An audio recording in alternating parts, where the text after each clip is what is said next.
Good morning, everyone. Today we are beginning our session by talking about our shift now into some of the historical books in the Christian Old Testament.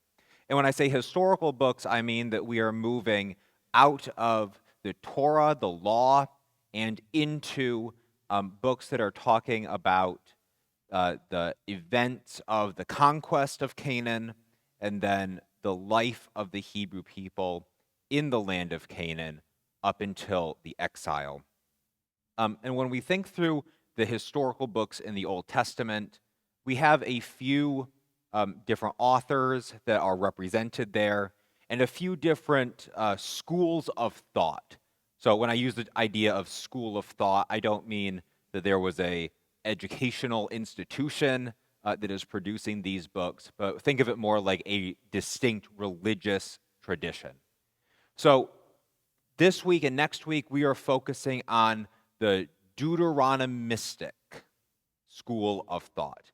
And these books, Joshua and Judges, 1st and 2nd Samuel, and 1st and 2nd Kings, share markers stylistically and theologically that link them together with the book of Deuteronomy.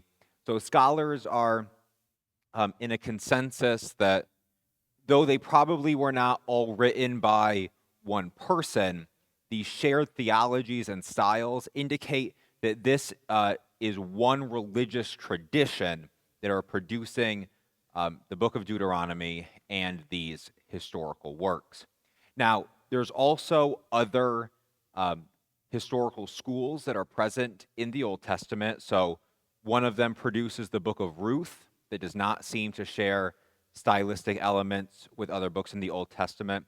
And the other longer one is the school that produces the Chronicles and then Ezra and Nehemiah. So those books share also a stylistic and a theological similarity with each other. But focusing on the Deuteronomistic history, so again, that's Joshua, Judges, 1st and 2nd Samuel, and 1st and 2nd Kings. These are probably built off of revisions of some base text that is written in the late 8th century BC. And the earliest events these describe is the conquest of Canaan in somewhere between 1250 and 1150 BC. Really, all these dates are kind of educated guesses. And it's covering events throughout these books right up until the exile in the 6th century BC. So we see kind of a span of 600 years worth of events, probably written in layers and interpreted by this distinct theological tradition. Now, I want us to understand that as we're reading along, we're also going to come on references that talk about other books that the authors of the Deuteronomistic history are pointing us to for more information. One of these books is the book of Jasher, and we see this referenced in Joshua 10 and 2 Samuel 1. We have the book of the Acts of King Solomon. We see this referenced in 1 Kings 11. And we see the book of the Annals of the Kings of Judah in 1 Kings 14. These would have been court histories, so a scribe was writing down what happened that year. These were probably more of what we would consider to be kind of plain reporting. You know, this event happened, this king did this was a famine, this was a war. We see elements of these up through the medieval era, right, with what happens year after year in a country and what the king does, just plain reporting. And it's interesting that these are noted within this Deuteronomistic account, because one of the things that this is telling us is that the purpose of these writings is not to give just the plain sense, kind of dry reading of history that those books were providing. Because when the authors of their scriptural texts get done with the point that they are trying to make, they send readers to these other books and says, if you want to know more about this event, you need to go to this other book. And if you go to that other book, then you'll be able to read more of the history, but my point is done. So what does this tell us? This tells us that the Deuteronomistic history is a theological interpretation of a national history. And this is important because these documents are not, and nor do they pretend to be, unbiased, factual reporting. This is a retelling of a national story in order to bring out the religious and spiritual significance that these authors see in it. So again, part of what makes the Deuteronomistic history a coherent set of books is that these events are retold through a distinct theological perspective. Notably, these books cover some of the same events as Chronicles, and the chronicler, the person who wrote those, has a different theological perspective over some of the same events. It's quite similar in some cases, but quite starkly different in others. So as we're reading through, remember that the reason that these stories are written down in the way that they are is because the author is making an argument over the theology of this history. So if these are theological documents, what does that do to the kind of historicity then? Well, there are some pretty significant places where these are shown to be, if not only theologically based, then primarily theologically based. And part of the place that this comes up is when we think through the historicity of the way that these books are describing the conquest of Canaan. And what I mean by that is that while there is some archaeological evidence for cities in Palestine collapsing during the Late Bronze Age, there is no definitive evidence that scholars have been able to find of a different ethnic and cultural group conquering the land. So there's no record in archaeology of Canaanite cities being overtaken by a non-Canaanite group. So did the conquest of Canaan really happen then?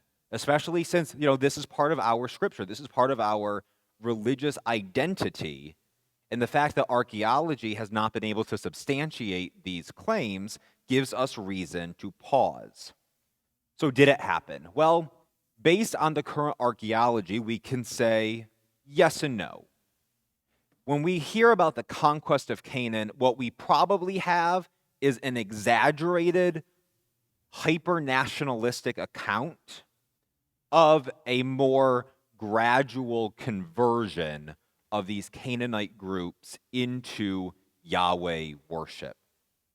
And so there were probably a group that we would know as the Hebrews, escaped slaves from Egypt, that take with them this Exodus tradition, and that is their identity. Probably did not genocide Palestine in the 13th century BC, but slowly developed into the dominant power and kind of through conversion end up allowing Yahweh and Yahwism to become the dominant tradition in the land. Because remember, this is a theological interpretation of events that have happened 400 years before this work begins to be written down. So as we are reading this narrative, especially in some of its more violent iterations, remember that the question that this is trying to answer is not what are the brute facts of the conquest, but what is the theological significance of the Hebrew people in this land. I liken it sometimes to the story of St. Patrick driving the snakes out of Ireland. We know that there were never any snakes in Ireland. That story is a theological interpretation of the conversion of Ireland. So if you want to do more study on the archaeology and some of scholars' theories on what these books are talking about, I encourage you to do some research on your own from reputable sources. Suffice to say, it's a bit complicated in terms of being able to pin down the historicity of the events described here. But let's get into the narrative. So in the book of Joshua, we see this first step after the death of Moses. So after this national leader has passed on leadership to a second generation. And Joshua is really presented as an idealized leader. He seems to follow perfectly the directions of God. Now, interestingly in this story, while Moses was given some character depth and development, Joshua is pretty, one-dimensional. We're not given a lot of character development for Joshua. He's not written as a full person. Part of this might be because the author just didn't have a lot of information. Probably a lot of who Joshua was had been lost to history by the time this was written. But it is worth noting that Joshua is the root of Jesus' name. So Jesus has gone through a lot of translations to get to the English Jesus, but it would have been related more closely to Joshua. And part of this means that a lot of Christian interpretation of the conquest of Canaan has been taken as a spiritualized link to the salvation that Christ brings. So the promised land being salvation, and Joshua being a forerunner of what Jesus would do. Within this narrative, I want to bring out some of the major themes. So one of the major themes happens, or we come across it in Joshua 5:13. This is when Joshua meets the commander of the Lord's army, and he says, "Are you on our side or on the side of our enemies?" He thinks that this is just a guy with a sword, and he has no idea if he is for him or against him. And the leader of God's army says, "I'm not on anyone's side. I lead the forces of heaven." What we take away from this is that we have a reminder that God is not unconditionally on Israel's side, right? God is choosing them for a purpose, to giving them the promised land, but Joshua asks the wrong question. The question is never whether God is on Israel's side. The question should be whether Israel is on God's side. Because what God has shown throughout the Exodus narrative is that if the people are faithful, then God will provide for them. But God is not going to affirm them in their sin, and God is not going to be immediately and unconditionally on their side if they are sinning. So this theme is going to continue throughout these historical books, that God's help is going to be dependent on their faithfulness. The second major theme in Joshua comes in chapter 24. This is when Joshua is retelling this covenant story and remaking the covenant with the people. And these words get put in God's mouth. "I gave you land on which you hadn't toiled, and cities that you hadn't built. You settled in them and are enjoying produce from vineyards and olive groves that you didn't plant." An important theme that's going to keep coming up is that the promised land does not belong to Israel. It's not theirs by right. It belongs to God. God is giving it to them as a gift, but they do not get to presuppose that they own it. This is a continuation of the theme that we got in Exodus and Leviticus, when God is clear that even though you are in the land, the fruit of your labor belongs first to me. And you also don't get to keep everything. You need to give some to the poor and to the immigrant because it's mine and I get to decide what you do with it.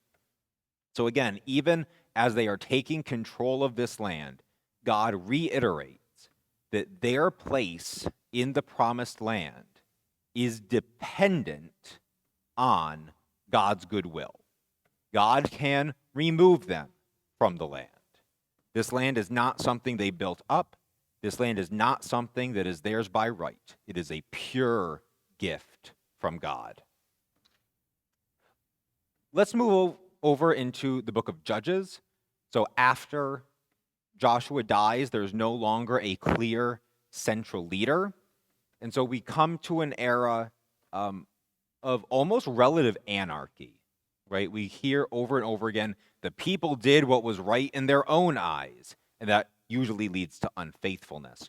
And so we have these figures that arise periodically that are called judges, that become leaders, but they are non-dynastic. So it's not the case that a judge passes on some crown, their child does not become a ruler. The judges are one-off leaders that save people from some enemy. And they are usually described as being prophets or having the Spirit of God on them. And so they take this role of a charismatic leader that has judicial and religious and military aspects. Throughout this time period, God directly is understood theologically as the king of Israel. So they don't have an earthly king. The idea that the Ark of the Covenant is God's footstool of his throne. God is supposed to be ruling the people directly. But as we see, they don't take God's law and follow it faithfully. And so God's rule is not accomplished in the way that we would like. So these judges become charismatic local warlords that could raise up an army when necessary. One of the things I want us to pause here for a minute to think through is that when we look at the description of Israel, especially in the books of Joshua and Judges, sometimes I think we can overestimate the sense of unity that Israel had at any given time. Israel was a nation in the sense of an ethnicity, but Israel did not have a centralized government. They didn't even have a standing army. They were best described as a tribal confederacy. So there were all of these tribes that shared a common history, a language, a religion. But in terms of being a unified group, that hadn't happened yet. Now, this leads to several problems. First, because often when there was a conflict with an enemy force, the tribes did not automatically go to war for each other, right? The judges were so special because they were able to raise an army for mutual defense. Often, as we read, the tribes would be in conflict with each other, sometimes going so far as to go to war amongst themselves. We see kind of a practical problem here, just that if you're going to have a nation, they have a sense of unity in their king, who is God, but God isn't tangible. God isn't able to be seen. Their human anxieties and fears, especially when they're surrounded by enemy forces, end up getting the better of them. And so we see that the sustainability of having these charismatic warlord prophets, the judges, it comes to an end. And so next week we move into their demand for a king. We should hear some echoes of our own history in this. Remember that as our nation broke away from England, our states were in a loose confederacy, right? The Articles of Confederation. We realized pretty quickly that that was unsustainable. We needed a strong central government with a powerful executive and a standing army. And they're working through the same sorts of things in these books. So we see this attempt by God to have a direct rule without a continuous central earthly representative fail. One of the kind of best examples of a judge in this story is Deborah. And so we see her take on kind of all the aspects of what a judge should be. So she is a judicial figure, right? She sits at the gate judging cases. She's also a religious leader, right? She is a prophet, and a prophet in her own right. And she's a military leader. She leads the people into battle, and she is able to call up an army for defense. Deborah is also, obviously, a woman. And so this opens our eyes to some of the places in Scripture that the uncomfortable verses that do, without apology, relegate women to servitude in the law of Moses, have a counterbalance between the way it seems like they should function to keep women second class and the events that actually happen, where a woman rises to a place of national, religious, and military leadership. And so we can never discount the actuality of who God is actually calling into service. And clearly, because of these events with Deborah, we see that when push comes to shove, God actually does elect women into the highest levels of religious, military, and national life. Okay, what are the takeaways from all of these stories? Narratively, we see that the people consistently struggle with being faithful to only Yahweh. Some leaders are faithful, like Deborah. Others, like Samson, are less so, and they turn away. This theme is going to continue throughout the entire Deuteronomistic history. Leaders are going to turn away from God. Bad things are going to happen. Leaders are going to stay faithful to God. God is going to save the people. That is one of the theological mainstays of this tradition. And you see them continue that theological position all the way up into the exile. And when the question is asked, why does this group of people think the exile happens? Unsurprisingly, their answer is because the people turned away from God, so God allowed the enemies to overtake them. All of these historical interpretations can be read by us on this side of the exile and after having undergone several edits during the exile as an extended explanation for why the exile happened. Because the exile was a calamity. So they use, from the story of the conquest all the way up until the exile as a continued argument showing why would this happen? Well, look at what happened in the past. When people were faithful, God remained vigilant and guarded them, and there was prosperity. When the people weren't faithful, bad things happened. People weren't faithful, therefore that's why the exile happened. Second side of this takeaway, everything that we read here should not be read as an attempt for plain history. All of this is a theological interpretation. When we saw in there that there are other historical books referenced, we need to understand the question that this author is trying to answer is not what happened. The question that is trying to be answered here is what ought our relationship to God be? That's all I have for you. God bless.